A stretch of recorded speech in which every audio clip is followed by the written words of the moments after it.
Good evening all, and welcome back to Paranoia Files. Tonight I return with another collection of disturbing accounts pulled from the darker corners of Canada, where quiet streets, empty highways, and frozen wilderness hide secrets that were never meant to surface. In this episode, we will explore 8 of the most unsettling cases ever whispered about in hushed tones across the provinces. From small towns that swear something inhuman walks their tree lines, to cities where a single decision on a winter night changed lives forever. These stories are drawn from testimonies, police reports, local rumors, and surviving witnesses whose memories refuse to fade, even when everyone around them has tried to move on.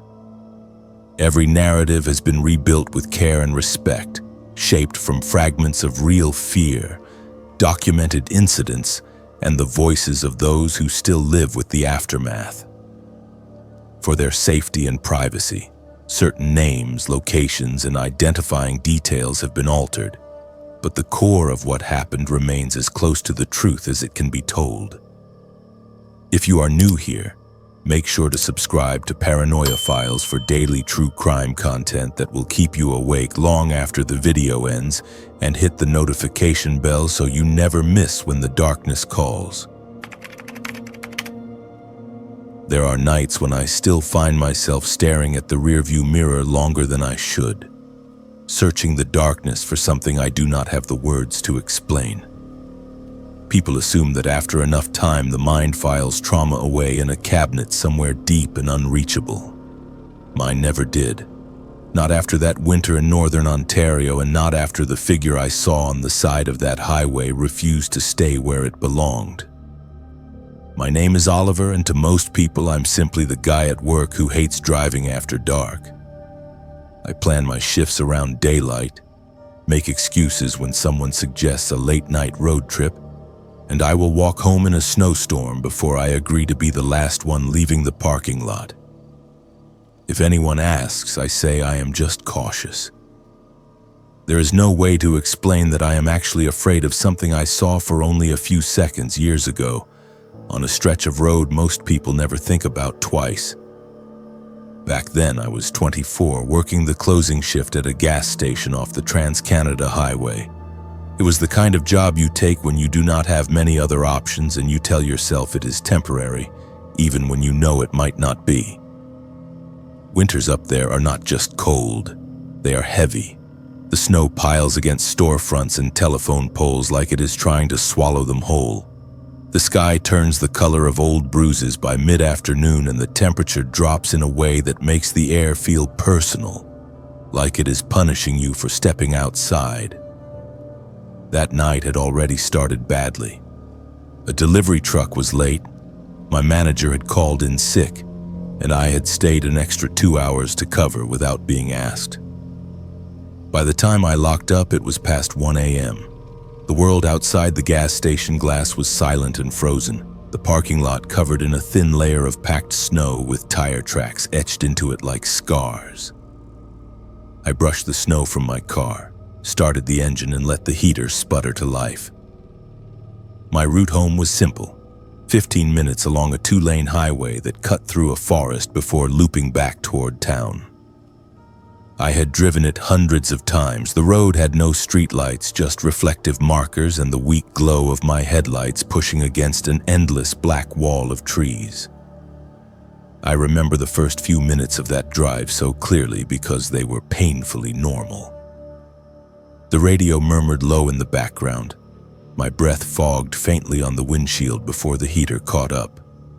Ice cracked under my tires whenever I changed lanes to avoid the worst ruts.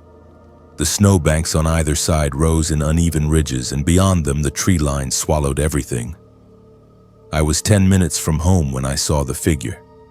At first, it was nothing more than a shape on the shoulder, a darker smudge against the snow about 50 meters ahead.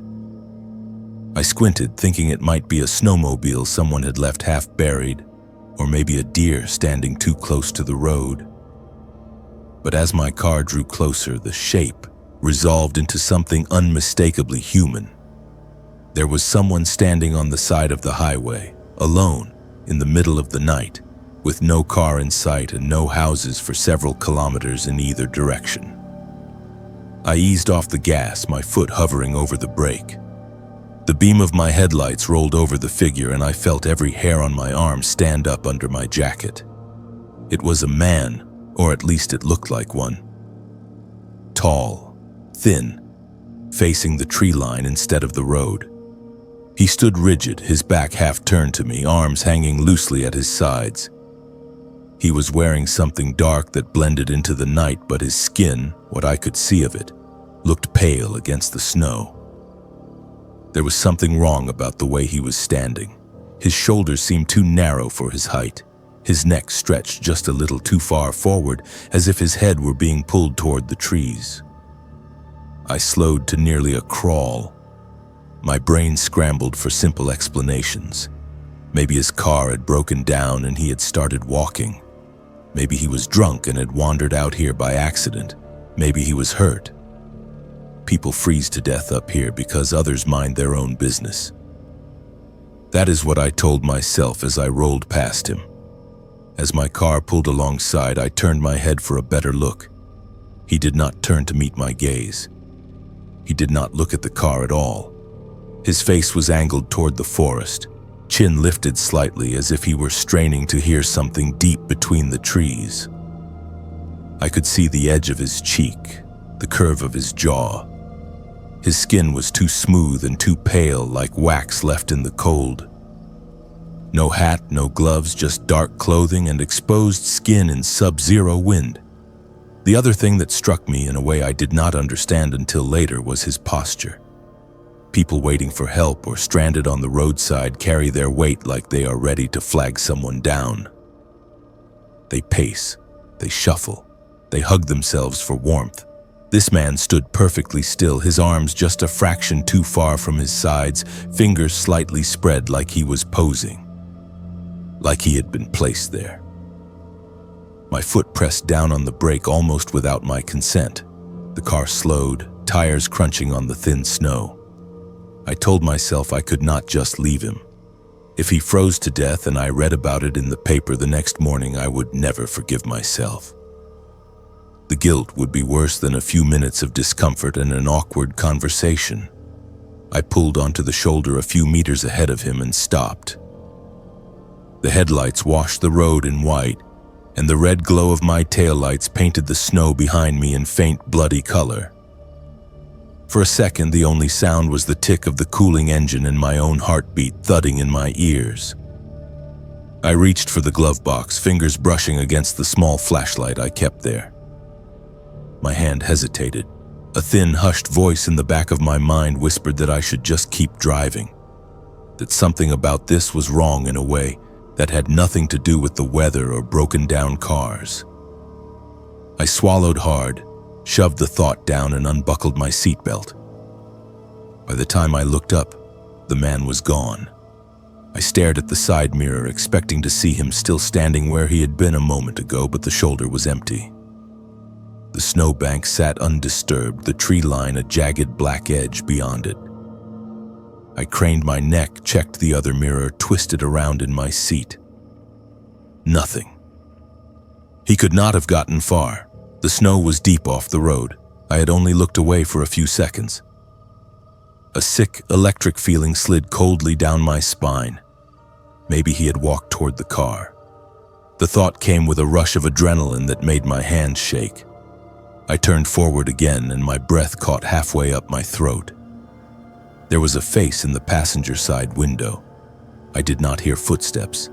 I did not hear the whisper of snow under shoes or the rattle of the handle.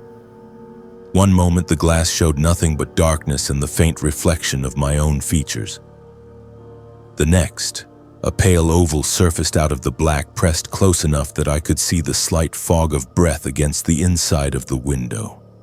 The man was bent at an angle that did not make sense, as if he had folded himself to peer into the car without bending his knees. His head was tilted, eyes wide and dark, focused directly on me. There was no surprise there, no plea for help, no anger. Just an intense, suffocating curiosity, like a child staring at something they do not understand. His mouth hung slightly open. The corners of his lips were pulled just a bit too far toward his ears, not quite a smile, but not neutral either. In the harsh side spill of my headlights, his skin looked almost colorless, stretched thin over sharp cheekbones. I did not scream. My voice simply refused to work. I jerked back by instinct, shoulder hitting the door, one hand slamming into the steering wheel. My other hand shot for the lock switch, though I could not remember if I had already locked the doors. As my fingers hit the plastic, his expression changed. The curiosity melted into something else, an awareness, a recognition, as if I had failed some kind of test. His eyes narrowed and his head twitched in a series of small, quick motions, like he was trying on different angles to see which one I found most unsettling. Then he moved. It was not the way a person steps away from a window. There was no shifting of weight, no visible turn. One blink he was there, pressed against the glass. The next he was further back, the edge of his face slipping out of the beam of light, his body retreating toward the rear door as if pulled on an invisible track. His limbs seemed to lag behind his torso by a fraction of a second, like his movements had been edited wrong. I jammed the car into drive and stomped the accelerator. The tires spun for a heart-stopping second, then caught, propelling me forward. The car fishtailed, slightly before straightening out. My chest burned, lungs dragging in air like I had been underwater. I did not look in the mirrors for the rest of the drive. I stared straight ahead, white-knuckled on the wheel, the highway unfolding impossibly slowly in front of me. Every shadow in the periphery of the headlights felt like it might peel away from the trees and step into the road. When I finally reached town and rolled into the dim safety of my apartment parking lot, my hands were still shaking so badly that I had to sit in the car for a full minute before I could open the door.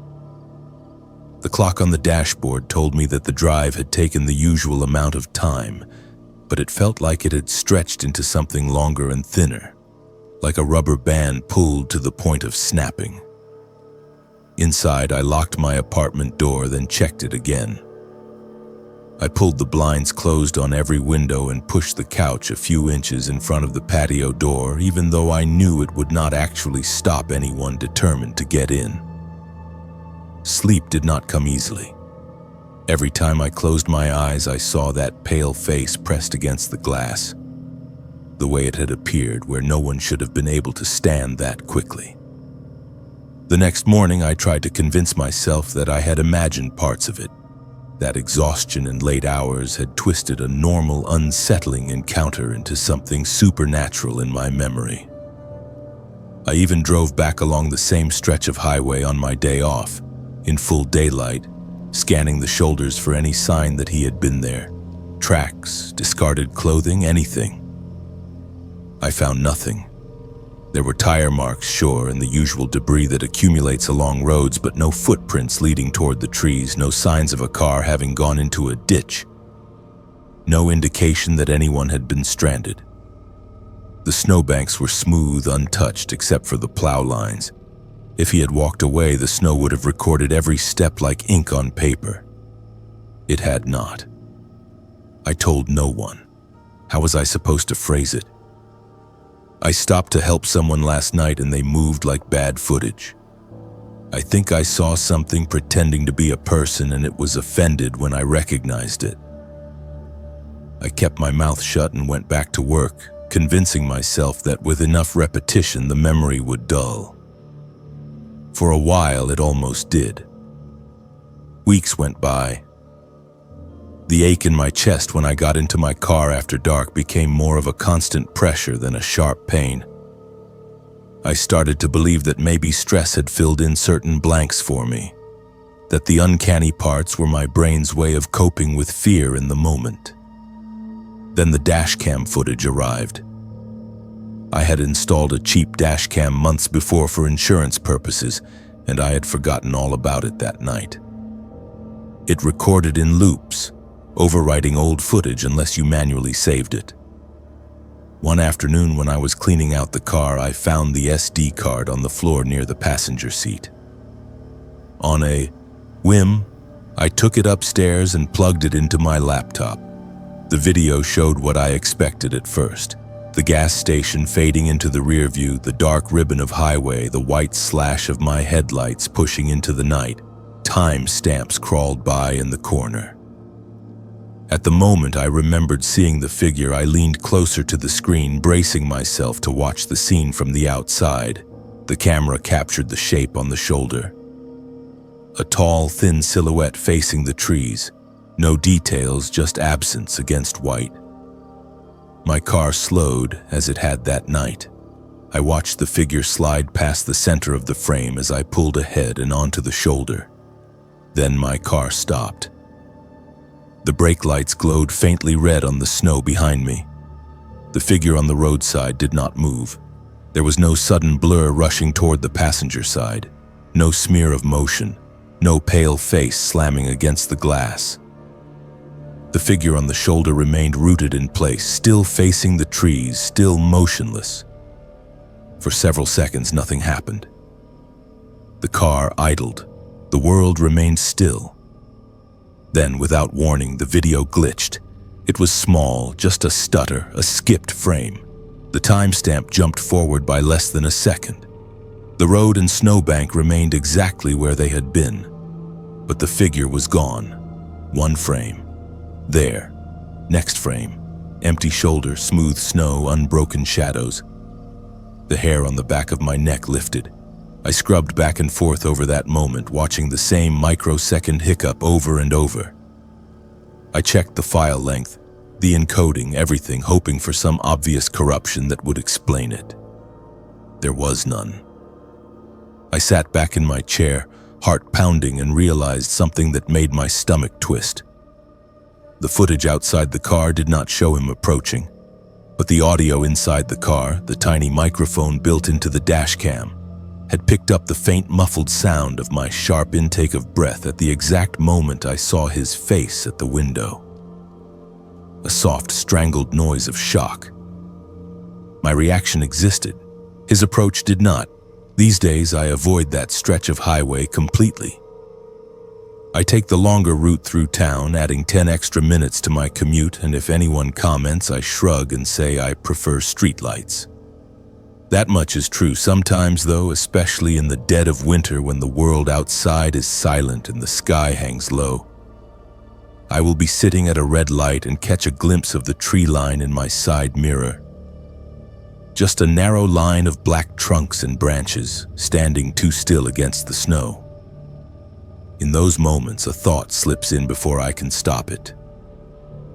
If whatever I saw that night did not have to move in any way that made sense to me to reach my car, then maybe the highway was never the important part. Maybe it was not stranded there, waiting for help. Maybe it was waiting for someone to slow down. Sometimes I still wake up in the middle of the night and look for a door that is not there anymore. My apartment has an open floor plan, no hallway, no shadows for anything to hide in, and yet my eyes still search for that one narrow rectangle of wood at the end of a carpet runner, with the brass knob that never turned. I am 32 years old, but when I close my eyes, I am 14 again, standing barefoot in the dark, listening to something on the other side of that door, breathing in time with me. My name is Beatrice, and I grew up in a modest, split-level house on the outskirts of Calgary. From the street, it looked like every other place on the block. Small front yard, tired siding, a driveway that turned to ice every winter. People talk about haunted mansions, crumbling Victorian homes with turrets and stained glass. My haunting was a beige house with a single-car garage and a basement no one was allowed to enter. The layout was simple.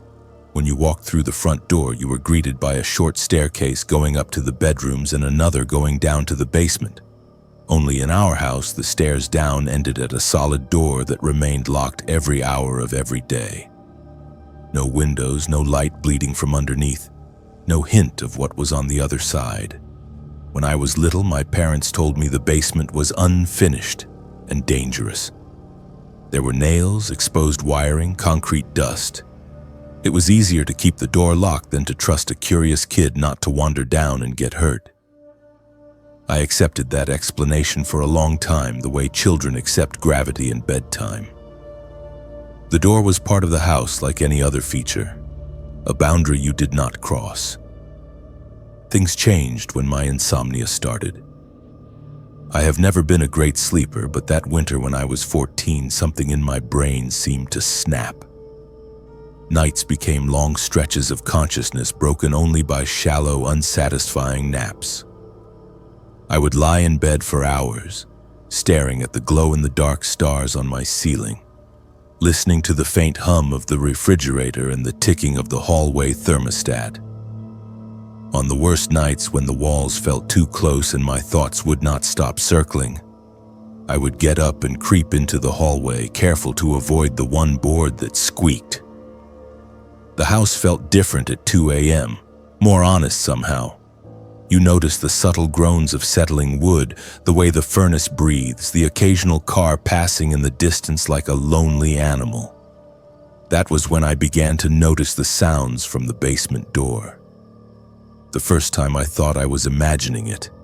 I was sitting on the top step near the bathroom, chin on my knees, when a faint noise drifted up from below. It was subtle, just a soft scrape, like something heavy being dragged slowly across concrete. I held my breath. It came again, a little louder, followed by what could have been a low murmur or the echo of the house shifting. I told myself it was the furnace or pipes. Everyone says old houses make noises. Only our house was not that old, and the furnace was on the other side of the basement, according to my father. The sound seemed to come from directly behind the locked door. That night I went back to bed and forced myself not to think about it.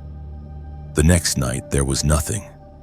The night after that, when the digital clock on my bedside table rolled over to 2:13 a.m., the scraping started again.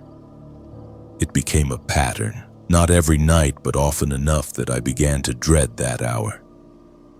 Sometimes it was scraping. Sometimes it was a faint rhythmic tapping from somewhere beyond the door, as if someone were absent-mindedly drumming fingers on a tabletop. Occasionally I heard something that sounded disturbingly like whispering, too muffled to make out words but unmistakably human in cadence. I tried to talk myself out of it. Maybe the heater was knocking.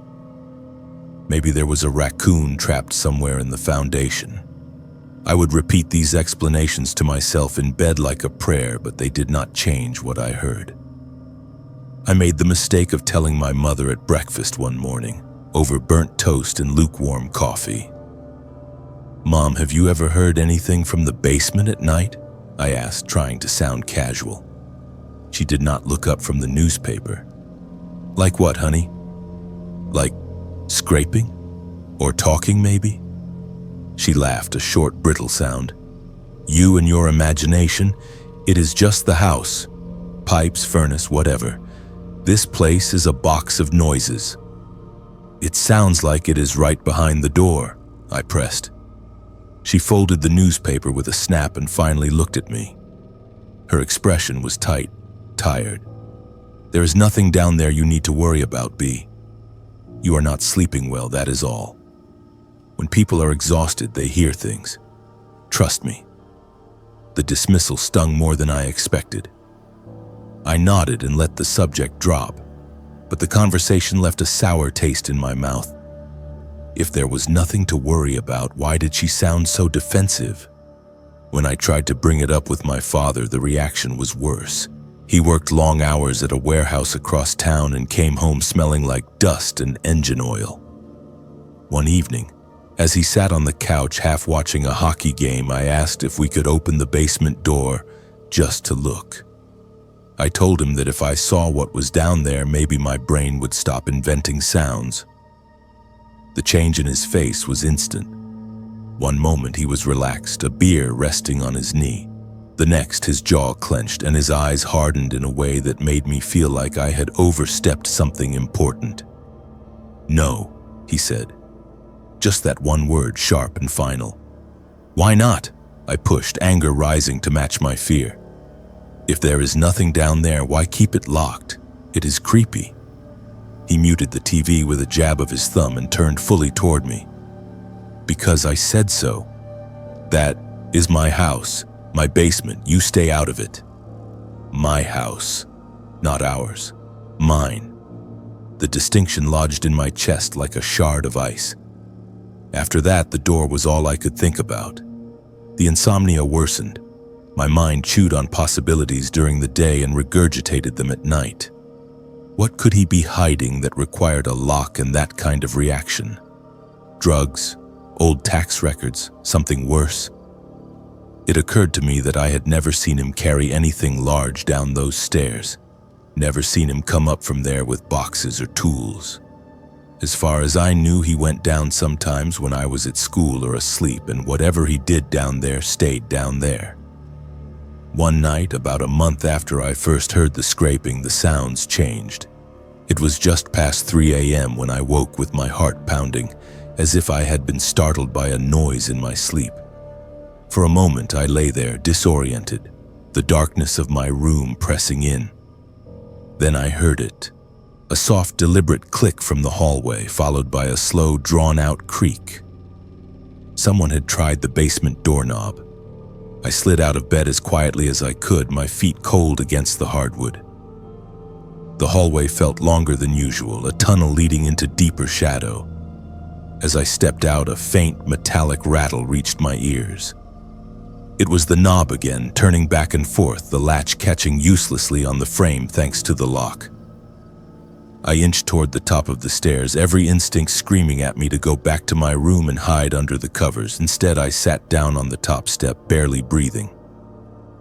From that angle, I could see the bottom half of the basement door and the dim light from the street lamp bleeding through the small window above the front door. The knob jiggled again, more forcefully this time. "Dad?" I whispered, my voice barely audible. The rattling stopped. Silence fell so suddenly that it pressed against my eardrums. I leaned forward a little, fingers digging into the edge of the step. My eyes strained, trying to make out movement in the strip of shadow at the bottom of the door. For a heartbeat, there was nothing. Then very slowly, something scratched the wood from the other side. It was not the dragging scrape I had heard before. This was more precise. A single point, like a fingernail or the tip of a knife, tracing a line down the inside of the door. The sound was soft but clear, a delicate cutting noise that set my teeth on edge. It started at about the height of my chest and moved downward in a straight line, stopping just above the floor. I could see it. Faint pale lines appeared on the surface of the door in front of me, as if whatever was scratching from the inside was leaving the slightest impression. The rational part of my brain scrambled for explanations. Maybe my father was down there and this was all some grotesque joke. Maybe I was sleepwalking and dreaming on the stairs. Maybe I had finally lost my mind from lack of sleep. I squeezed my eyes shut and opened them again. The faint scratch line on the wood was still there. The scratching started again, this time moving horizontally, forming a second line that intersected the first. It was methodical, almost patient. Whatever was on the other side was not trying to claw its way out in a panic, it was drawing something. My throat closed. I pushed myself backward, the stair edge digging into my palms. I did not run. I crawled. Slowly, awkwardly, my eyes never leaving that door until I reached the top of the stairs and could pull myself into the safety of the hallway light. The scratching stopped. I spent the rest of the night in my room with the door locked, my back pressed against it, listening for more sounds. None came. When dawn finally bled into the sky, I dragged myself out to the hallway, every limb heavy with dread. The basement door looked unchanged at first glance, same dull paint, same brass knob. But when I stepped closer, my stomach flipped. On the white surface, at about the level of my face, there was a faint but unmistakable outline of a rectangle, traced in thin, shallow lines. Inside the rectangle were shorter lines like the suggestion of letters that had been partially erased. I stood there, one hand hovering in the air. not quite brave enough to touch it. Behind me, my father's bedroom door opened with a suddenness that made me flinch. "What are you doing?" he asked, voice thick with sleep. "Nothing," I said quickly, stepping away. "I thought I heard something last night." He glanced from me to the basement door. For a moment, his eyes locked onto the faint marking. His jaw clenched. Without a word, he walked past me, grabbed a roll of masking tape from the junk drawer in the kitchen and slapped a strip over the area. Then another. Then, as if to seal it further, he took a chair from the kitchen table and wedged it under the knob, angled toward the frame. "We will talk about this later," he muttered and went to make coffee. We never did. The rest of that day unfolded in a fog. I went to school, sat through classes I barely registered, came home to a house that felt permanently off balance. The chair remained under the knob. The tape remained over the marks. No one mentioned it. That night I put in earplugs and turned on a fan to drown out any possible sounds. It worked for a while. For several nights there was nothing. No scraping, no whispering, no shifting metal. Slowly my body seized the opportunity and dragged me into real, deep sleep. For the first time in weeks, when I woke one morning to the smell of paint, I knew something had changed. In the hallway, the basement door had been repainted a slightly brighter white, its surface smooth and unblemished. The tape was gone. The chair had been returned to the kitchen table. For a moment, the neatness of it all made me dizzy. At dinner that evening, my father cleared his throat. "I cleaned up the door," he said, not quite looking at me. "It was getting scuffed. There is nothing down there but storage. I do not want to hear about it again, understood?" I nodded, but inside I did not believe him. The sound of that careful scratching would not leave my head. Years have passed since then. I moved out as soon as I could, to a small apartment that does not have a basement. My parents eventually sold the house to a young couple expecting their first child. I saw the listing online once out of morbid curiosity. The real estate photos showed the kitchen, the living room, the bedrooms, all staged and bright. There were no photos of the basement. I tell myself that whatever was behind that door was just the product of a sleep-deprived mind and a father with secrets that had nothing to do with the supernatural. Maybe he stored something illegal down there. Maybe there was an old injury, an accident, something he could not bear to talk about. Sometimes I almost believe that. And then, on certain nights when my insomnia returns uninvited, I will lie awake in my safe, basement-free apartment and hear it. Not with my ears, but with some deeper part of my memory. The slow, precise scrape of something tracing lines on the inside of a door.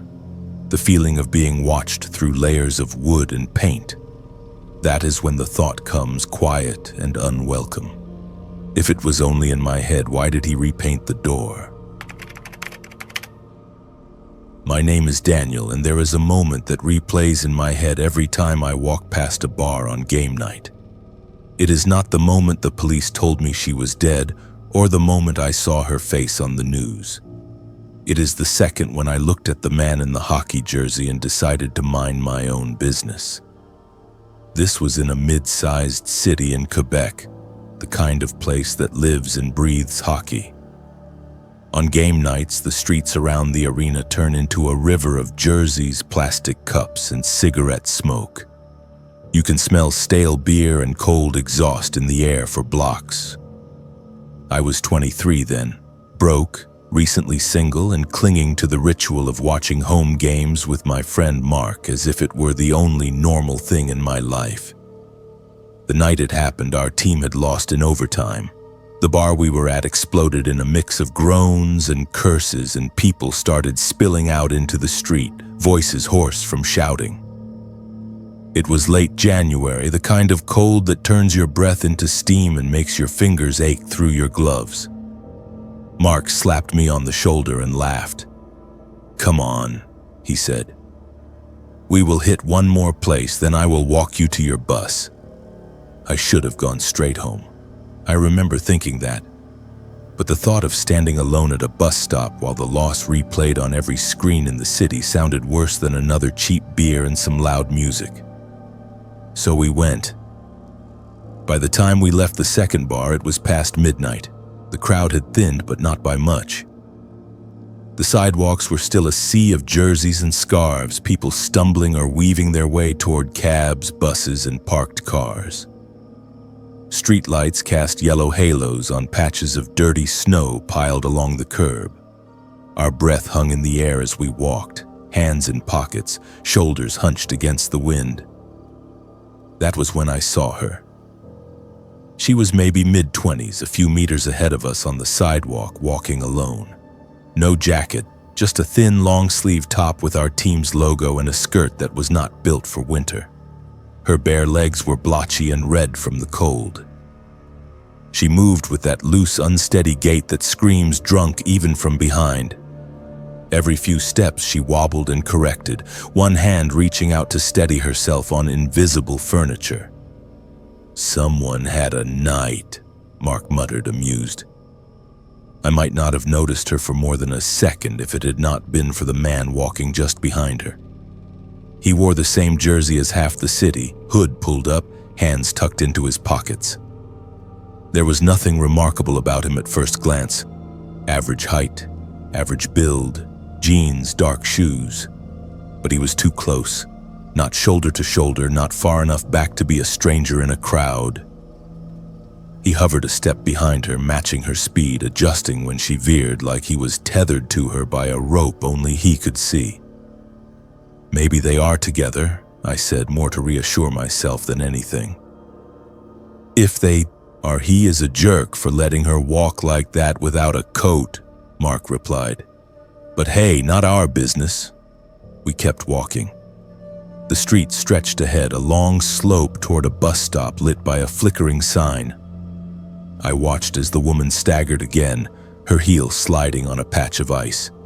She flailed, arms pinwheeling. For a split second, I thought she was going to fall. The man in the jersey reached out and grabbed her arm. I expected the kind of contact you see between friends. A quick brace, a steadying hand, maybe a laugh. Instead, his fingers closed around her upper arm with a deliberate slowness that made my stomach twist. His grip was too high, just under the shoulder, and his hand did not drop away when she regained her balance. He held on. She turned her head toward him, her face flushed and unfocused. I could not hear what she said, but even from where I walked, I could see the confusion in the way her eyebrows drew together. He leaned in close, his mouth near her ear, and said something that made her stumble again, this time not from ice but from the force of his pull. "Do you see that?" I asked. Mark glanced up, following my gaze. By now, the two of them were a little further ahead, near the mouth of a side street that led away from the main road.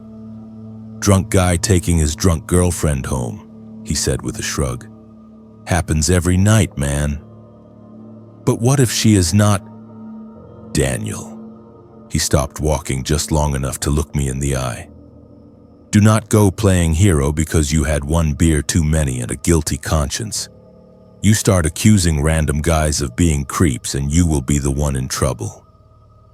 I remember that moment so clearly, the way the cold bit into my cheeks, the way my breath came out in quick little puffs. The woman stumbled again and the man tightened his grip, steering her toward the side street. It was darker there, less crowded. A bus rumbled past us, its brakes squealing, sending a gust of exhaust into the air. I could have ignored Mark. I could have picked up my pace, called out to the woman, asked if she was okay. I could have done anything other than what I actually did. I hesitated.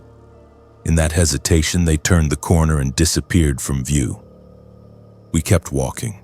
My bus was due in a few minutes and Mark was talking about something, work, a game, a girl, I do not remember. My ears were still tuned to that side street, listening for a shout, a cry, anything. Nothing came. The city hummed along as if nothing out of the ordinary had happened. I told myself it was fine, that if there was a problem, she would scream. Someone closer would notice. The police would intervene. The world, in my mind, still mostly operated on the assumption that bad things did not happen in front of witnesses without someone doing something. The next morning, her face was on the news. Her name was Elise. She had been found near the riverbank a few kilometers from where we had seen her, half covered in snow, her hair frozen to the ice. The report said the initial assumption was that she had fallen while intoxicated, succumbed to the cold. An accident, tragic but not uncommon during winter in a city that drinks as hard as it celebrates. I watched the segment with a hollow feeling in my chest. They showed a photo of her at some family gathering, smiling brightly, a child on her hip. They showed footage of the river, gray and unforgiving under a slate sky. They did not mention a man in a jersey. They did not mention a side street. I almost convinced myself I could let it go, that I had only seen a snapshot of a longer story I did not understand, and that interfering might have made things worse. But that evening, as I walked past the same bar, the same slope, the same dirty snow, the memory of his hand on her arm would not let me breathe. 2 days later, I went to the police.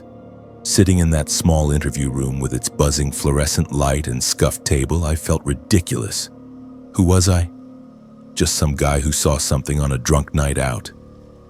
But the detective across from me listened, pen scratching on a legal pad as I described the way he walked behind her, the way he steered her off the main road. "Can you describe him?" she asked. I tried. Average height, brown hair, I thought, clean shaven, the jersey with our team logo dark with a white stripe near the bottom. The thing that stuck with me most clearly was not his face, but a thin, pale line of scar tissue on the right side of his neck, just below the jaw. It caught the street light when he leaned in to speak to her. The detective underlined that detail. Weeks passed. The city moved on. Elise's death was officially recorded as an accidental drowning. There was talk in local forums about whether enough lighting and patrols existed near the river. People argued about personal responsibility and alcohol consumption. The man in the jersey slipped, in everyone else's mind, into the category of things that never quite happened. Except he did not. Over the next few months, 2 more women were found in similar circumstances, alone, intoxicated, near the river. Each time the story was the same, a tragic accident, warnings about winter safety, reminders to travel in groups. Each time the knot in my stomach tightened. I started walking home instead of taking the bus on game nights just to avoid the feeling of sitting still while the city's streets rolled past unseen. I watched faces in crowds, scanning necklines for scars. Everyone looked suspicious, no one did. The call from the detective came almost a year later. "We picked someone up last night," she said. "Not for what happened to Elise, for another assault, different area. But your description, the scar, it matches." She could not tell me much, but she confirmed this. A man had been arrested after attacking a woman behind a bar several neighborhoods away. She had fought back hard enough to draw attention. When the police pulled him in, they noticed the scar on his neck. When they dug into his history, they found a pattern of arrests in different cities for drunken altercations and misunderstandings that sounded a lot like the beginning of something much worse. "Will you charge him for Elise?" I asked.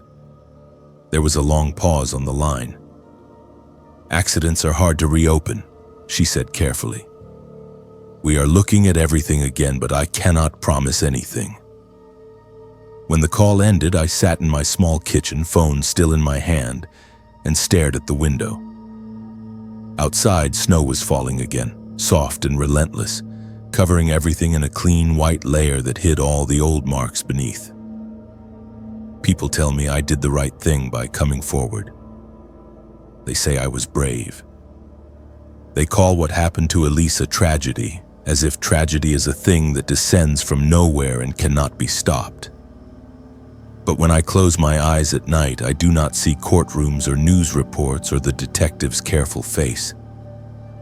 I see a woman walking alone in the cold, bare legs trembling, and a man in a jersey one step behind her, hand closing around her arm, and I see myself a few meters back choosing silence.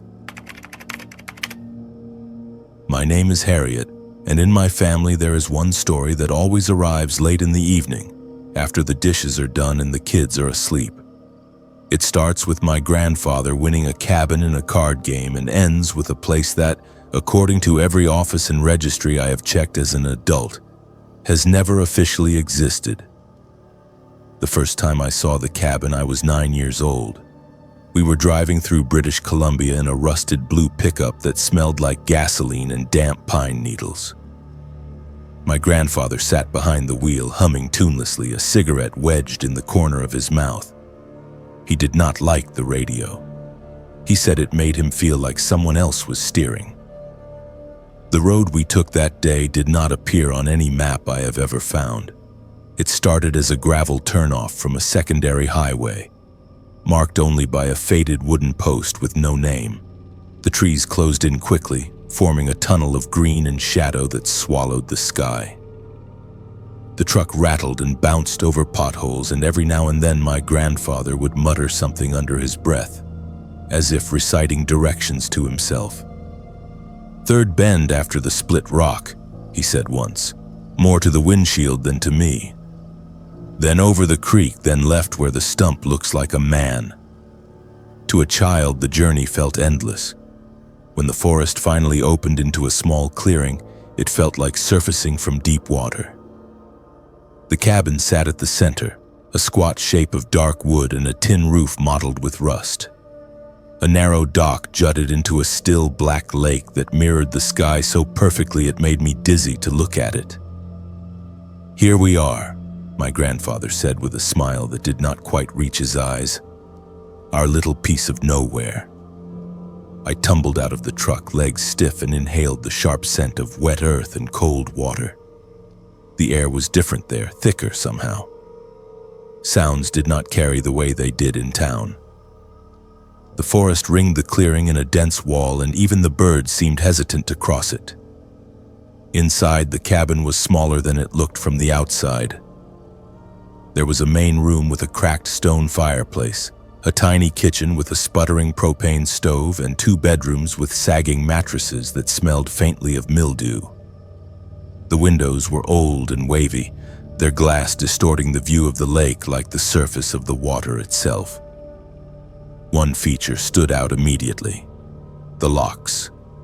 Every door had 2. There was the regular knob with a simple latch, and above it, a heavy deadbolt that looked newer than everything around it. The windows had sliding bolts screwed into the frames. Even the small cabinet under the sink had a hasp and padlock, though my grandfather kept nothing there but cleaning supplies.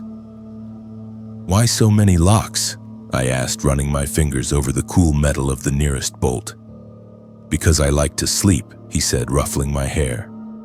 "And sleeping is easier when you know things are shut that ought to stay shut." As a kid, I took that as a joke. As an adult, I am not so sure. We spent a week at the cabin that summer.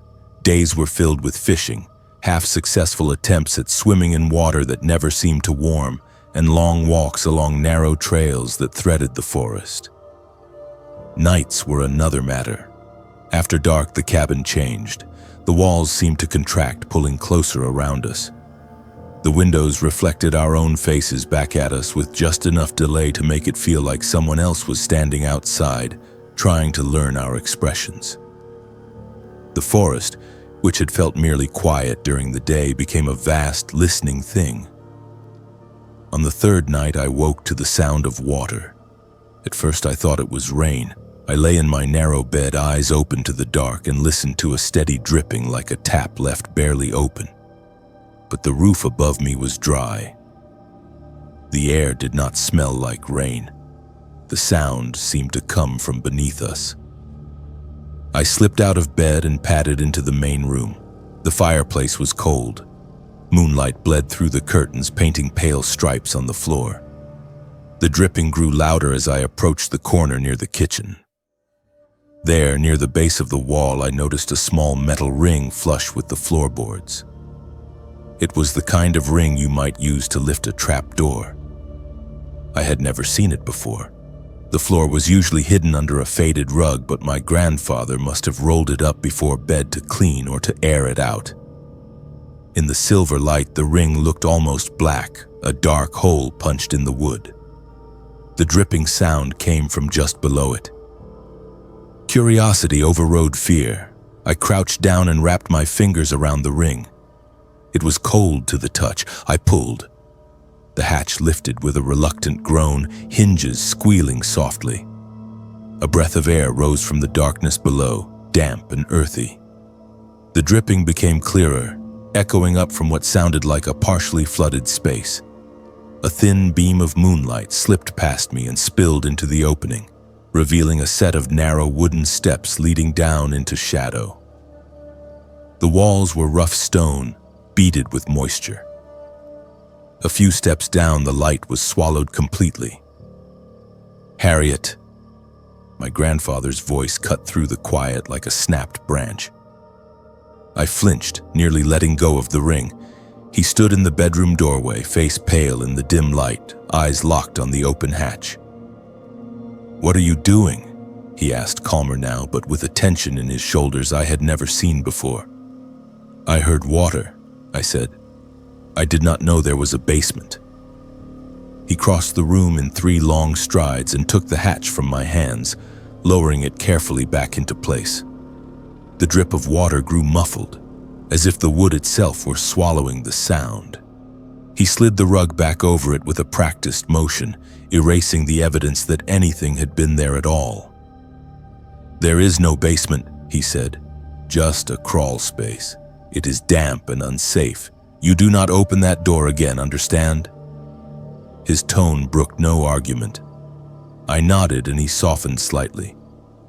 "Good girl," he said and patted my shoulder. "Some doors are better left alone." We never talked about it again during that trip, but once I knew it was there, I could not forget. At night, lying in bed, I would stare at the doorway to the main room and picture the hidden door in the floor, the narrow steps, the dark, and the dripping. Years passed. We went to the cabin a few more times before my grandfather's health started to fail and the long drives became too much for him. As a teenager, I found other things to occupy my summers: friends, jobs, the allure of city streets. The cabin receded into the background of my life, a strange pocket of memory I rarely visited. It was only after my grandfather died that the cabin returned to the forefront of my mind. We were going through his papers, sorting through bills and keepsakes, when I found the note. It was tucked into a battered envelope labeled simply "Cabin." Inside there was no deed, no bill of sale. Just a yellowed scrap of paper with a name I did not recognize and the words, "Won in a game. No records. Do not ask questions." No records. The phrase stuck to me like burrs. In the months that followed, I tried to find the cabin again, not physically at first, but on paper. I called land registry offices, combed through online databases, and even took time off work to visit a government building where a bored clerk helped me search through old microfiche. There was no listing that matched the description. No plot of land on that lake under my grandfather's name or anyone else's. The road he had taken did not appear on any official map. It was as if the clearing, the dock, the cabin, and whatever lay beneath its floor had never been acknowledged by the province at all. The more dead ends I hit, the more obsessed I became.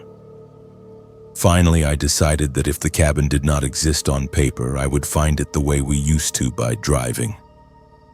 I borrowed my mother's car and headed west, following the old highway as best I could remember.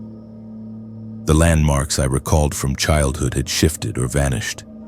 A gas station had become a strip mall. A thick stand of trees had been cut back to make way for a new development. When I thought I recognized the turnoff, I took it. The gravel road was narrower than I remembered and bumpier. Branches scraped the sides of the car, and more than once I had to stop and move fallen limbs out of the way. My hands tightened on the steering wheel, knuckles white. I half expected to emerge into the familiar clearing at any moment. I did not. Instead, after what felt like far too long, the road dead-ended at a locked metal gate. Beyond it, the forest continued uninterrupted.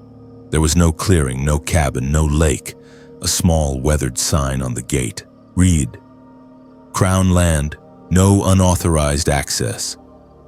I sat there for a long time, engine idling, listening to the ticking of cooling metal. Maybe I had taken a wrong turn. Maybe time and logging had changed the terrain enough to erase the path. Maybe the cabin had been torn down, swallowed by regrowth. Or maybe a small, irrational part of me whispered, it had never been meant to be found again once my grandfather was gone. I turned around and drove home. A few weeks later, an envelope arrived in my mailbox with no return address. Inside was a single photograph, old and slightly warped with age. It showed the cabin, unmistakably ours, its tin roof brighter, the wood less sagged. The angle of the shot was wrong, though, taken from within the trees, as if someone had been standing just inside the forest line, watching the clearing. On the back, in my grandfather's cramped handwriting, were 3 words. "Locks are for you." No matter how many offices tell me the cabin was never there, no matter how thoroughly the road disappears from maps, I cannot shake the feeling that somewhere around some unmarked bend, that clearing still exists. The lake still lies black and silent. The cabin still sags quietly in the center. And under a faded rug in the main room, there is still a ring in the floor waiting for someone curious enough to pull. My name is Callum, and where I grew up in rural Saskatchewan, we did not talk about monsters. We talked about coyotes, bad winters, busted tractors, and the price of feed. The land taught you to be practical. You fixed what broke, you put animals down when you had to, and you did not waste time being afraid of things that went bump in the night. At least that is what I believed until the year after our dog died. We called him Duke. He was a big, lumbering mutt with more loyalty than brains. The kind of dog that would chase anything that moved and then come trotting back like he expected a medal for it. He slept on the porch, patrolled the fence line, and barked at every truck that pulled into the yard as if he were personally responsible for border security. When Duke got old, it happened fast. One fall, he was still chasing rabbits. By the next spring, he struggled to stand.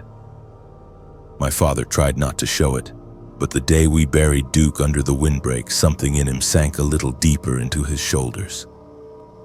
After that, the nights felt different. The farm was quieter, too quiet. "We will get another dog," my mother said, but weeks went by and we never did. Money was tight, time was tighter. My dad said it was not the right moment to train a new idiot, and that was that. It was early winter when the animals started acting strange. It began with the cattle. Usually they were stubborn but predictable, plodding out to the far pasture during the day and drifting back toward the barn at dusk. One evening I was trying to herd them in when I noticed they were all avoiding the far corner of the field, the one closest to the tree line. They would graze right up to an invisible line and then stop, heads up, ears twitching, eyes fixed on something I could not see. No amount of shouting or waving my arms would push them past that point. When I walked over there myself, the hair on my arms rose under my jacket. The air felt wrong, heavy. The smell of the snow and dirt shifted into something sharper, like copper and wet fur. "Probably coyotes," my father said when I told him. "They can spook a herd." "Duke never let coyotes get that close," I muttered. He shot me a look. "Duke is gone. Fence is still there. Rifle is still in the cabinet. Use what you have." I tried. The next few nights, I took the spotlight and the old 22 and walked the perimeter, scanning the darkness for eyeshine. Coyotes have a certain way of moving, skittish, darting shapes at the edge of the light. You can feel them even when you cannot see them. Whatever was out there did not move like that. The first time I saw it, I thought it was just a trick of the beam.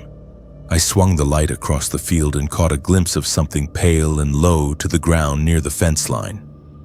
It was larger than a coyote, about the size of a small deer, but the proportions were off. Its back was too flat, its legs too long and jointed at angles that made my brain stutter. By the time I jerked the light back, it was gone. I told myself it had been a calf, or a shadow, or fatigue. Nothing more.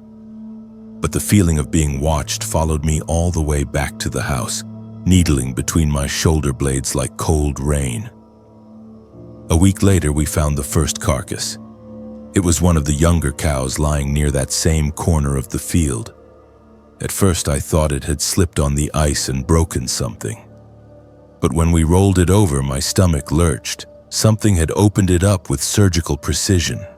There was no tearing, no claw marks, no ragged edges like you see when a coyote pack gets bold.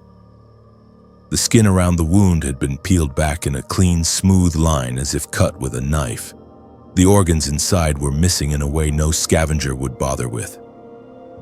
There was barely any blood in the snow. My father's face went gray. "Get back to the house," he said. His voice was calm, but his hands were shaking. "Was it a person?" I asked. "Some kind of sick." "Back to the house, Callum." We called the RCMP.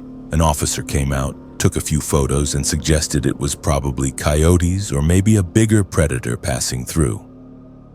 When my father pointed out the lack of tracks around the body, the officer shrugged and said wind and drifting snow could cover a lot overnight. After he left, my father went into the house, opened the gun cabinet, and took out the rifle he used only for serious things. He loaded it carefully, staring out the window toward the field. "We are not telling your mother the details," he said. "No point in making her afraid of her own yard." "What do you think it was?" I asked. He did not answer. That night, he set a chair near the back door and sat there with the rifle across his lap, watching the yard through the glass. I stayed up with him until my eyelids dragged. Around midnight, he told me to get some sleep and that he would wake me if he saw anything. He did not. But someone else woke me instead. I do not know what time it was when the sound dragged me out of sleep. At first, I thought it was a dream, heavy scraping on the porch boards followed by a soft thud against the wall. The old house creaked and shifted in winter, but this was different. It had weight and intent. I slipped out of bed and crept to my window. The glass was fogged at the edges, but I could see the porch roof and the yard beyond. Snowflakes drifted under the glow of the single weak bulb above the door. Something moved at the edge of the light. It stepped just into view, and for a heartbeat I could not understand what I was looking at. It was quadrupedal, low to the ground, with a long, narrow body. Its skin, if that is what it was, looked pale and hairless, stretched tight over two visible ribs and joints. Its head was wrong. Too large, too elongated, with a blunt snout that seemed almost melted. It reminded me of a dog that had been drawn from memory by someone who had only seen one once, briefly, and got the proportions slightly off. It lifted its head toward the door, and I saw its eyes. They did not glow like an animal's in the light. They were dark, flat, almost human in their focus. "Dad," I whispered, too soft for anyone to hear. The thing took a step toward the house. Its movement made my skin crawl. Its legs extended a fraction too far, jointed not quite where a dog should be, as if its bones had been arranged by trial and error. Its paws, if that is what they were long and narrow, leaving indentations in the snow that looked more like elongated hands than prints. It paused near the door, head tilted as if listening. The hallway light snapped on. My father's figure moved fast toward the back of the house. I jerked away from the window, heart hammering. A second later, the porch light flared brighter as he flicked the switch and the door opened a crack. "Who is there?" he called, voice hard. There was a long, terrible moment where nothing happened. Then something clattered against the siding like claws dragging lightly over wood. My father flung the door open wider, rifle raised, and stepped onto the porch. I scrambled back to the window. The yard was empty. Snow lay undisturbed except for a trail of prints leading from the fence line to the porch and back again. My father followed them with the light, jaw clenched. "What is it?" I called, hovering in the hallway. He did not answer. He knelt near one of the prints, running the beam over it. From where I stood, I could see the shape. A long, narrow indentation with a strange drag mark at the back, like something had curled around and dug in. In the morning, he took photos and measured the stride length. He never told me the numbers. The livestock deaths continued sporadically, always near that corner of the property. Always the same 2 clean wounds, the same absence of tracks that made sense. Other farmers in the area started whispering about something out there, but no one had a name for it. They blamed wolves, cougars, bored teenagers. Anything but the idea that something new had moved into the fields. We started locking everything at dusk. Barn doors, tool sheds, even the chicken coop that had been nothing more than a wire fence and a prayer for years. My father strung extra lights along the yard and kept the rifle within reach at all times. One evening over supper, I asked him if he thought it was some kind of dog. My mind kept circling back to Duke, to the empty space he had left. "It is not a dog," my father said quietly. "Dogs do not do that. And they do not look at a house like it is thinking its way inside." There was a silence between us then, heavy and unspoken. We both knew what he meant. Whatever this was, it was not just an animal following instinct. It felt like something trying to learn us. Eventually, the sighting stopped. The mutilations stopped. Winter thawed into a wet, muddy spring, then a short, green summer. Life on the farm moved forward with its usual mix of back-breaking work and small joys. We never did get another dog. I left home in my 20s, moved to another province, got a job in a place where the only animals I saw regularly were pigeons and the occasional raccoon. The city noise drowned out the memory of those quiet, tense nights on the farm, for a while. Then during drinks one evening, a co-worker mentioned the old Redgrave farm in Saskatchewan like it was a ghost story. He said people around there used to talk about a weird thing that came around after their dog died, scaring the cattle. He laughed it off, said the place had been empty for years, that no one had lived there with animals in at least a decade. "No dog, no cattle, nothing," he said. "Just an abandoned house. Locals say the stories were all made up." I felt a chill creep up my spine. "No dog?" I asked. "You sure?" "Positive," he said. "My uncle used to hunt near there. Said it had been empty as long as he could remember." I did not argue. I did not tell him that I had buried Duke under the windbreak myself, or that I had watched something that looked almost like him but not quite prowl our porch under a weak yellow light. Maybe memory is the thing that lies. Maybe the land shifts under your feet, rearranging timelines until nothing lines up. Or maybe whatever we had watching us from the fence line all those nights, whatever we called the dog because we had no better word, did not belong to the house at all. Maybe it belonged to the field, to the dark, to the moment when a farm falls silent and no one is left to watch the fence. The first time I heard her name, it was written in red marker on a bathroom stall. Not like a phone number or a crude joke, but like a warning. "Do not ride the elevator alone after 2 a.m. Ask her what happened." Underneath, someone had drawn a shaky little square with doors and a stick figure inside. My name is Josephine, and I went to a university in downtown Toronto where the buildings were older than most of the students. My residence was a 12-story concrete block that someone had tried to make less depressing with potted plants and motivational posters. It had one elevator, and it was ancient. The elevator was the heart of all our ghost stories. In the first week of classes, upper years would gather nervous freshmen in the lobby and tell them about the girl who never made it to her floor. Depending on who was talking, she had fallen, been pushed, or simply vanished somewhere between the 10th and 11th levels. The details changed with every retelling. The ending did not. She was dead, and sometimes the elevator brought her back. I did not believe any of it. I was a city kid. My monsters wore uniforms and carried badges or shouted on street corners. Ghosts in elevators felt like a luxury for people who had not seen real danger yet. But the building itself had a way of grinding down skepticism. The elevator rattled and shuddered whenever it moved. The panel inside still had buttons for floors that no longer existed, labeled with tape and crossed out in black marker after renovations sealed them off. Sometimes it would stop between floors for no reason, lights flickering, doors refusing to open until you hit the alarm button twice and swore under your breath. The first time it happened to me, I was alone, arms full of textbooks, half asleep after an evening class. The car jerked to a halt between the 9th and 10th floors with a metallic groan that made my teeth ache.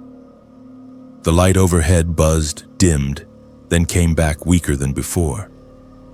I sighed, shifted my books, and slammed my thumb on the door open button. Nothing. I hit the alarm. A distant bell chimed, polite and useless. "Come on," I muttered. "Not tonight." The air in the elevator felt suddenly smaller, like someone had turned down an invisible dial that controlled how much space there was between the walls. I took a slow breath, counting in my head. I was not claustrophobic, I told myself that over and over. Then the elevator moved. Not up, not down. It was more like a shiver, a slight sideways lurch that made no mechanical sense. The old cables above us groaned. The light flickered again, and for a heartbeat the car went completely dark. In that moment of blackness, I heard water. It was faint, but unmistakable. The soft rush of it against metal, the echoing drip of it falling onto a hard surface. We were nowhere near the ground floor where the leaking pipes were, but the sound was all around me, as if the elevator shaft had filled with it. The light sputtered back to life. I blinked spots from my vision and realized I was not alone anymore. There was someone standing in the corner opposite me. She was young, maybe my age, maybe a little younger. Her hair hung in dark, wet ropes around her face, dripping onto the floor. Her clothes were wrong for the season. A faded sweatshirt with an old version of the university logo, jeans that looked a decade out of style, bare feet leaving small puddles where she stood. I had not heard the doors open. I had not heard anyone step in. There was nowhere for her to hide in that car, and yet there she was, as solid and real as my own reflection in the mirrored panel. "Sorry," I said automatically, because that is what you do in Canada when you are trapped in a box with a stranger. You apologize for existing. She did not answer. She just watched me. Her eyes were dark, but not in a dramatic horror movie way. They were dull, exhausted. She looked like someone who had not slept in a long time. "You stuck too?" I tried again, my voice too loud in the small space. "I hit the alarm. Someone will come." She tilted her head slightly, as if listening to something I could not hear. Droplets of water slid from the ends of her hair, pattering onto the floor in a rhythm that did not match the faint hum of the building. "They changed it," she said finally. Her voice sounded wrong, like an old recording playing through a cheap speaker. "They moved the floors." I swallowed. "What?" "The rooms," she clarified, "and the hall. My door is gone. Your room number? I asked because my brain was still trying to shove this into some logical box. Which floor are you on? She stepped closer. The air grew colder by a degree that made my breath puff visibly in front of me. She smelled faintly of metal and something else, algae, or old leaves pulled from the bottom of a river. 11, she said. Room 1103. I tried to picture it. I lived on the 8th. My friend Penn had a single on 10. There was no 11th floor. The elevator panel had a button for it once, but it had been covered over with a plastic plate and a handwritten sign, "No access, sealed level." People said that floor had been gutted and turned into storage after a fire. There is no 11, I said slowly. Not anymore. Her expression tightened like someone biting back a sob. They keep saying that, she whispered, but my stuff is still there. The elevator shuddered again. This time the movement felt vertical. The floor seemed to drop half an inch and catch, making my stomach flip. The old emergency light flickered to life above the door, bathing everything in yellow. In that color, her skin looked almost gray. "Can you press my floor?" she asked. Her eyes went to the control panel where the button for 11 should have been. For a split second, I saw it. Not the taped-over dead space I knew, but an actual lit button labeled 11, glowing faintly green like the others. My hand moved on instinct, reached out. The instant my fingertip brushed the plastic, the illusion broke. The plate snapped back into being, smooth and solid under my skin. There was no button, just old adhesive residue where something used to be. "I cannot," I said, my voice shaking. "It is not there." She stared at the panel, then at me. A strange kind of understanding crossed her face. Less like she was hearing bad news for the first time and more like she was being forced to accept something she already knew. "They told me I was not supposed to take it on my own," she murmured, "that there had to be someone with me, in case." "In case of what?" I asked before I could stop myself. She looked up toward the ceiling, toward the unseen shaft above us. For a moment I thought I heard that rushing water again, louder now, as if it were pressing just beyond the walls. "In case it did not stop," she said. The elevator jerked. My hand flew to the rail. The car lurched downward, then came to a sudden, bone-jarring halt that sent my books sliding across the floor. The emergency bell rang once, shrill and useless. The girl's expression changed. Relief. That was the only word for it. "This time it stopped," she said softly. "You are lucky." The doors slid open. They should not have. We were still between floors if the numbers on the panel were to be believed. But when the metal panels parted, they revealed a hallway washed in flickering fluorescent light. It was not my floor. The walls were painted a sickly beige I had never seen in the building before. The carpet was an older pattern, threadbare in places, stained in others. Room numbers marched down the corridor in a style that did not match any of the renovated levels. At the far end, a red exit sign buzzed faintly. My stomach dropped. "What floor is this?"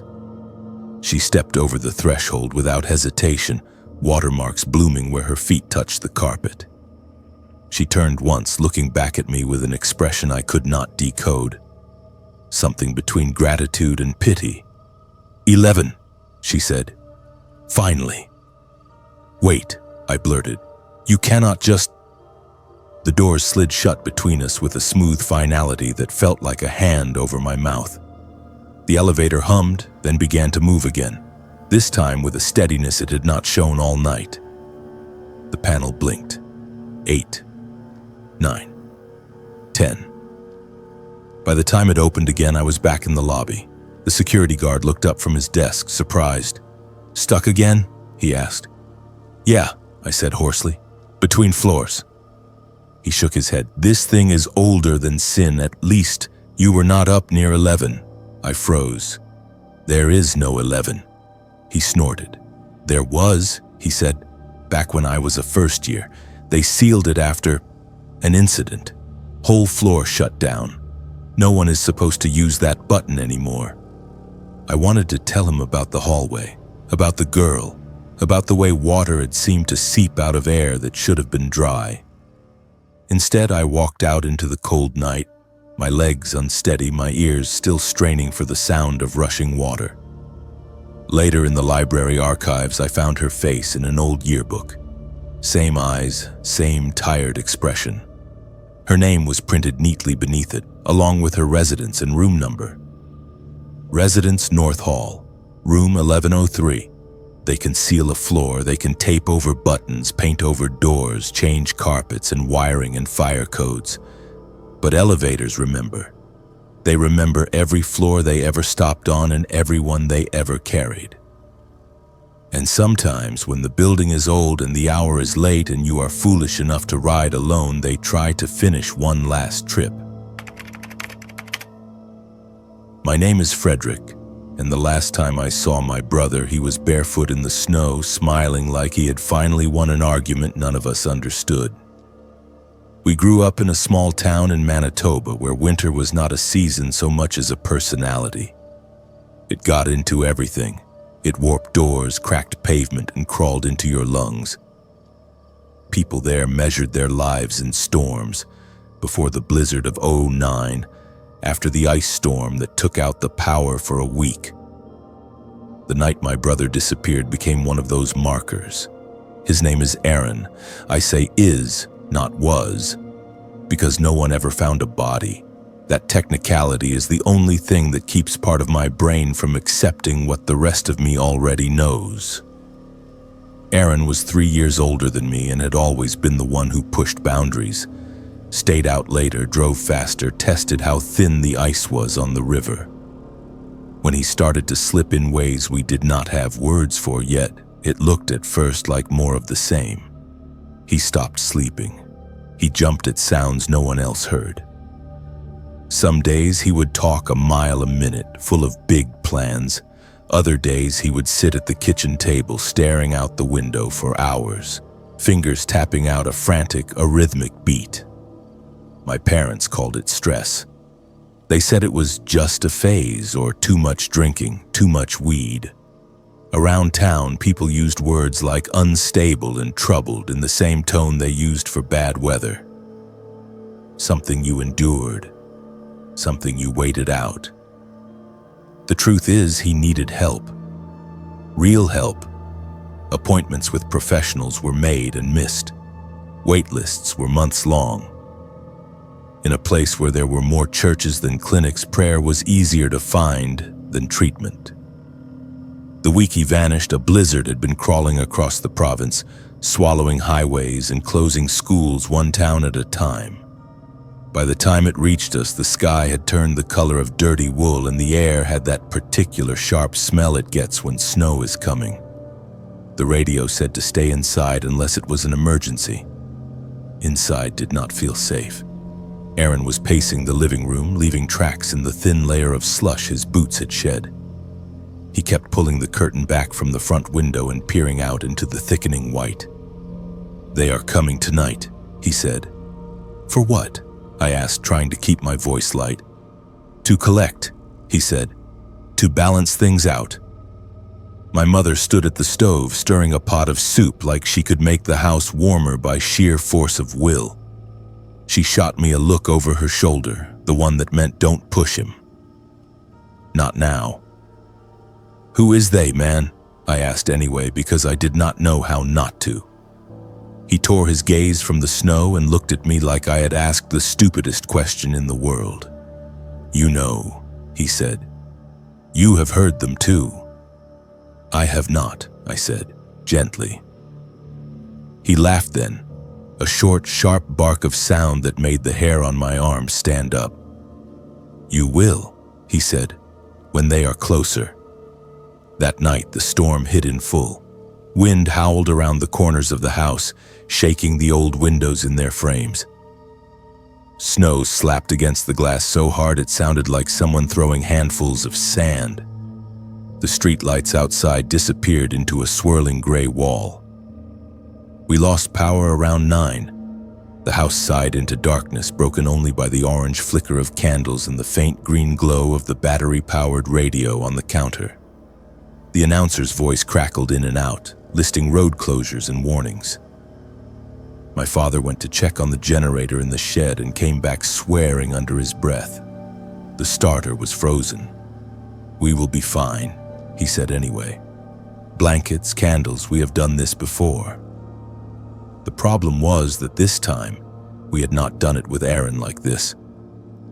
He would not sit still. He paced from room to room, pausing at every window, pressing his palm against the cold glass as if testing it for weakness. At one point, he opened the back door a crack and just stood there, letting the wind blow snow into the kitchen. "Aaron, shut it," my mother snapped, fear bleeding through her irritation. "You are letting the heat out." "They are closer when it is quiet," he murmured. "Listen." All I heard was the roar of the wind and the occasional crack of a branch snapping under the weight of ice. At some point after midnight, exhaustion pulled me under. I fell asleep on the couch under a heavy quilt, the radio's static buzz merging with the sound of the storm. When I woke, the house felt wrong. Too still. The candles had burned down to puddles of wax. The radio was silent. Light seeped into the living room, thin and gray, outlining the furniture in soft shadows. The storm had eased into a steady, whispering snowfall. My parents were in the kitchen, voices low and strained. "He was on the chair when I fell asleep," my mother was saying. "Right there." I woke up and the door was open and he was gone. My father's answer was a rough whisper. "Boots? Still by the mat." I sat up too fast, the room tilting for a second. "What is going on?" They both turned toward me, and in their faces I saw the confirmation of the dread already coiling in my stomach. The back door stood slightly ajar, snow blown in across the linoleum in a thin, uneven line. "Aaron went out," my father said, "without his boots. Without his coat." The world narrowed to that one impossible fact. The thermometer outside the window read -23. The wind chill made it worse. No one walked out into that without gear and came back fine. We called his cell. It went straight to voicemail. We checked his room, the basement, the garage, even though we knew the door told the story. Bare footprints pressed into the thin layer of snow on the porch leading outward. The footprint trail did not last long. We followed it as far as we could, my father and I, bundled in every layer we owned.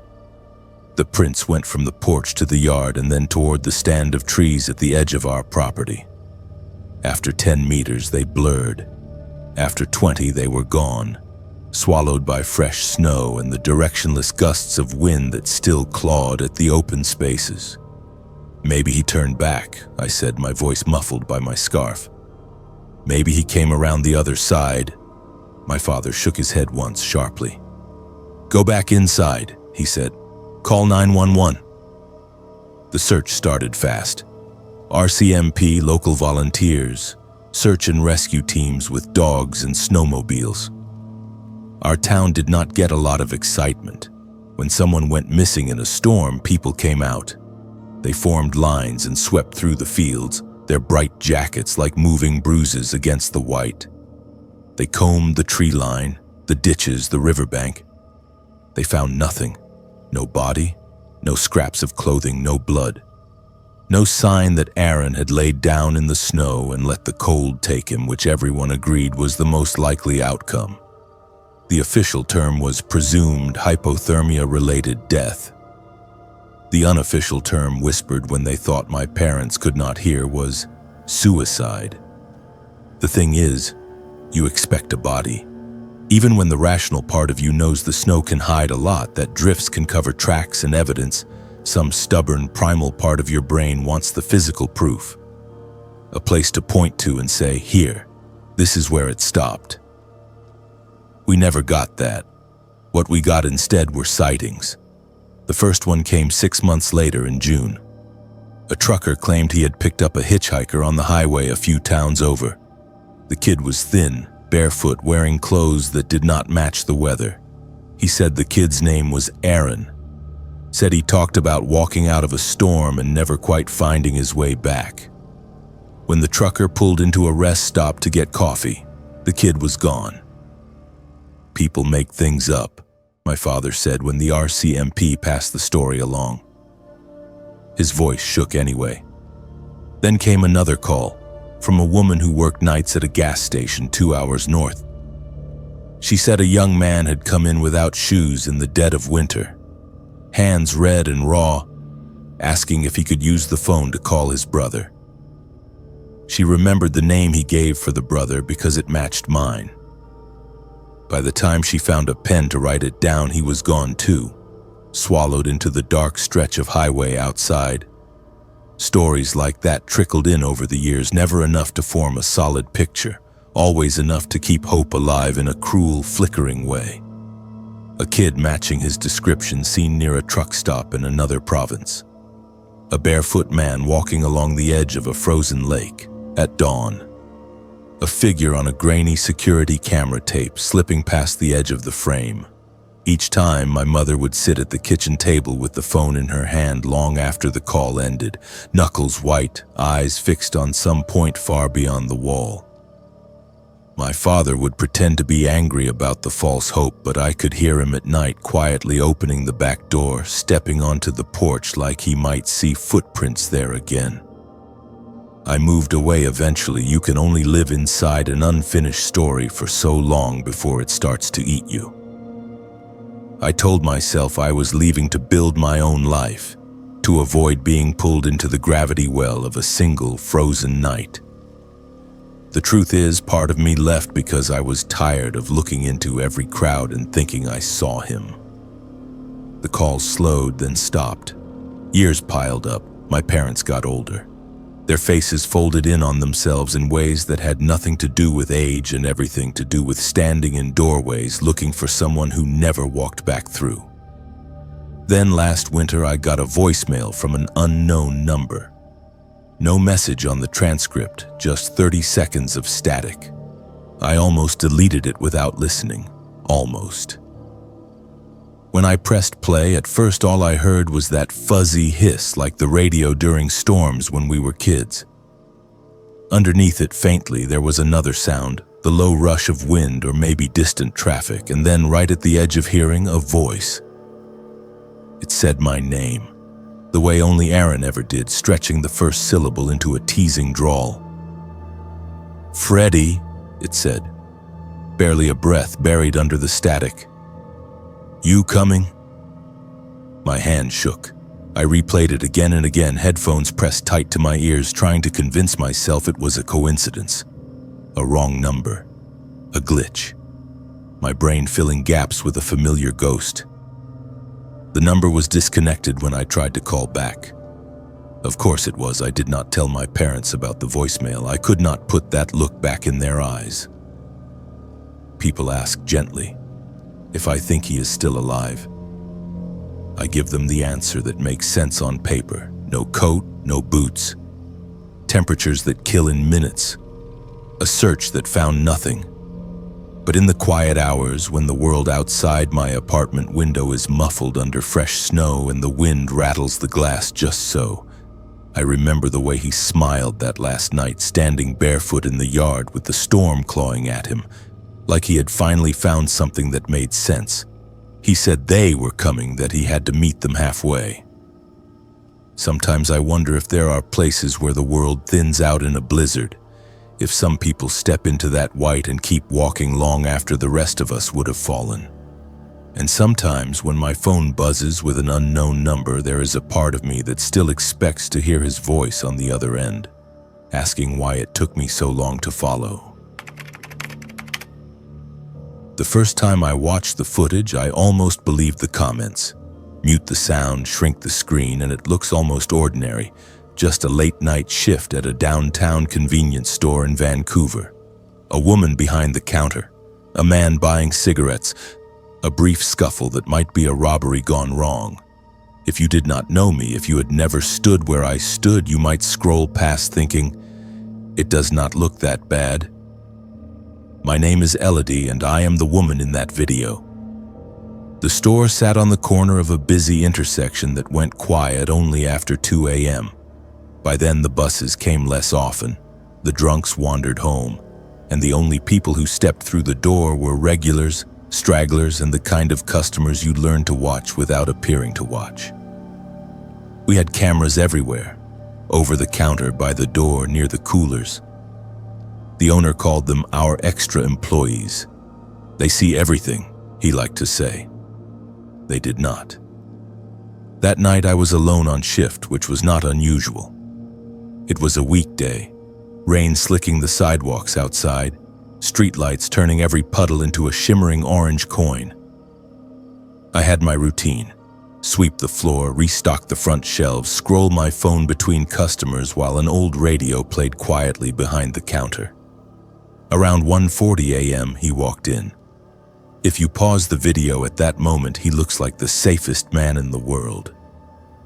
Clean-shaven, neatly dressed in a dark coat, no visible tattoos, no hood, no swagger. I remember the smell of his cologne, something sharp and expensive that did not match our usual clientele. He moved with a quiet confidence that read, at first, like good manners. "Evening," he said, placing a pack of gum and a bottle of water on the counter. "Slow night?" His voice was calm, educated, the kind you hear in corporate training videos. "Pretty much," I replied. Small talk, weather, late hours, the kind of conversations that dissolve as soon as the door chimes. He asked how long I had worked there. I told him. He laughed at one of my jokes. "In the footage you can see me smile. That detail will later be used against me by strangers online. If you knew what to look for, you might notice how often he glanced up at the cameras. Not nervously, not like he was afraid of being caught, more like he was taking inventory. His gaze ticked from the dome over the entrance to the one above the candy aisle, then to the blind spot near the office door that every employee eventually learned to avoid. "You must feel safe with all these eyes on you," he said lightly. "I guess," I answered. "Better than nothing." He tapped his card, the machine beeped, and on the video he turns as if to leave. One step toward the door, hand in his coat pocket. Then he stops. He looks back at me and smiles. In the footage, it is a quick, almost charming expression, the kind you might give when you remember you forgot to ask something. I can tell you that in person, that smile slid over me like cold water. "Hey, can I ask you a favor?" he said. This part has no audio in the clip that got shared around. The store cameras recorded video only. The microphone was behind the counter on a different system, and that file never made it online. So when people watched the muted footage, all they saw was him lean forward, elbows on the counter, his body language friendly, almost intimate. He said his car would not start, that his phone was dead, that he was supposed to pick up his wife from the hospital after a shift and he was already late. He asked if he could use the outlet behind the counter just for 5 minutes to charge his phone. He had his own cable, see? He held it up like a peace offering. I hesitated. Company policy was clear: no customers behind the counter, ever. But it was raining hard. I thought of some woman in scrubs standing under a bus shelter waiting for someone who was not coming. I thought of how many times I had asked strangers for small kindnesses in this city and how many had said yes. "Just stay where I can see you," I said finally, stepping aside. In the footage, you see me move out of frame for a second, grabbing my keys from the drawer to unlock the little gate that separated the customer area from the employee's space. The camera above the counter catches only the top of his head as he ducks under the half door. He moves smoothly like he has done this before. He plugs his phone in. It lights up, the screen briefly visible on camera, too blurred to read. He thanks me again, voice soft. "You are very kind," he says. "Most people are not anymore." We stand there for a moment, the two of us behind the counter. From the camera's perspective, it looks almost like we are co-workers. colleagues sharing a joke. The internet froze that frame and turned it into a dozen different narratives. Here is what you do not see. You do not see the moment his tone changes, the way his words flatten. You do not see his hand sliding into his coat pocket again, fingers closing around something that is not a charging cable. "You lock up alone, right?" he asks. I frown. "Excuse me?" "You are safe here," he says almost kindly. "With all these cameras." His hand comes out of his coat. There is metal in it, not a gun. A short dark object with a glinting end, later identified as a modified tool, something between a punch and a blade. He knows exactly where to stand so that his body blocks the view of it from the main camera. On the footage, you see me stiffen, shoulders drawing back. You see my mouth open. The angle does not capture my eyes, but I remember how they locked on the thing in his hand, then on the door, calculating distances. "Do not scream," he says. "We are in the blind spot." He is right. There is a narrow triangle of space between the counter, the office door, and the shelf of lottery tickets where the overhead cameras overlap imperfectly. A dead zone. We usually used it to scratch an itch or adjust a shirt when we thought no one was watching. He uses it for something else. On the video, you can see only fragments, a jerk of movement. My arm yanked backward, the top of his head as he leans in, my face turning away from the camera. Later in court, his lawyer will pause the footage at these moments and say, "You cannot actually see what he is doing, can you? It could be anything." I can tell you exactly what it was. He pressed the tool against my ribs hard enough to hurt, not hard enough to pierce. He told me he knew how long it would take for someone to respond if I hit the panic button. He listed the number of times I had done it before for drunk kids and shoplifters, his voice low and steady. "You work Tuesdays, Thursdays, Saturdays," he murmured. "You take the bus home, the 14. You get off at Elm, 3rd stop." He should not have known that. My vision narrowed. I tasted iron. The world became the point of pressure against my side and the cold breath at my ear. "Come with me," he said. "We will take a little walk to the back." In the footage, you see me move. Clumsy, off balance. To some viewers, it looks like I might be going willingly. They paused that frame too in online discussions. They drew little arrows. What the cameras did not capture were my knees shaking, the way his fingers dug into the soft flesh of my upper arm hard enough to leave bruises shaped like parentheses. They did not record the way he described in calm detail what would happen if I fought. I will spare you the specifics of what happened in that blind pocket of space and in the narrow corridor behind the office door. The corridor had no camera. The owner had never seen the point. I will tell you that it ended because of something small, irregular. A guy we all knew by face, if not by name, showed up earlier than usual, yanked the locked door, and saw me pinned in the back hallway through the glass reflection. He started pounding on the door, shouting. That sound startled my attacker just enough. His grip slipped for half a heartbeat. I ran. In the footage, you see me burst back into frame, scrambling for the door controls, slapping the emergency release. You see him appear a second later, coat straightened, expression composed, slipping out past the regular with an apologetic gesture, like he is just some guy who happened to be in the way. The police arrested him weeks later for assaulting another clerk in a different neighborhood. The pattern was the same.